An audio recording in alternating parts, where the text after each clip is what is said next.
But the cheerful, he said, you ought to be singing. You ought to be singing. You ought not be coming into God's house feeling entitled and refusing to raise your hands. You ought not. I think a song that would be good that you might want to be singing. Draw me nearer, God. Draw me close to thee. Why? Because sometimes when God blesses us, we can get hot-minded. Our heads can get big. Hold it, and we pull away from them. Oh, yeah. Blessing have the way of pucking us out without us even knowing it. We start skimming on our time with them. Yeah, we do.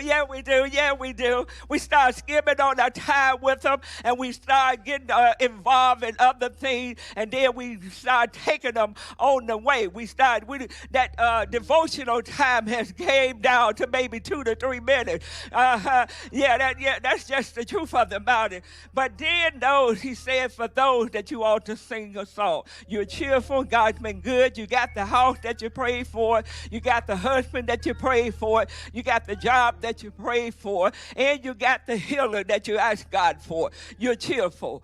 And so you ought to be singing a song. The praise team ought not to have to pump you up. You ought to be pumped up. Matter of fact, you ought to be so pumped up that we can see glory on you. Yeah. But in the church, we think we're supposed to keep going. You need to know when to pull back.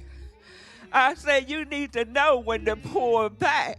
You need to know when to pull back. It's for your own good. And sometimes when we don't have sense enough to pull back, God would send us back. He would say, but here's the thing. It's not to get rid of you. It's not to count you out and say you don't need your service. That's not the issue. The issue is he's trying to add life unto you. And if you don't want it, then you put yourself in harm's way. Because here's what I have learned about God. You can come away willingly, or you can be forced away. And here's the thing. God would speak to you and tell you that you need to come away and rest a while. But our flesh sometimes drives us. And it gets us on this treadmill that we got to keep going and keep on doing what we do. And so when you don't listen to him through the word or the preached word, then God will allow trouble to help you. Is that God's best way? Absolutely not. God expects for us that I'm an advocate of devotion. I'm an advocate of prayer. I'm an advocate for worship. Why? Because when life starts to happening, it ain't the time to try to get a devotional. It's not the time to try to pray. It's not the time. That's not the time. You need to have some fuel in your tank before life starts to happen. And hold it. My fuel ain't going to help you when life starts to happen.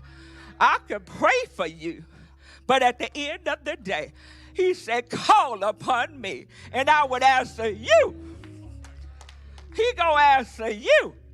You got to call on him for yourself. You got to know how to call on God for yourself.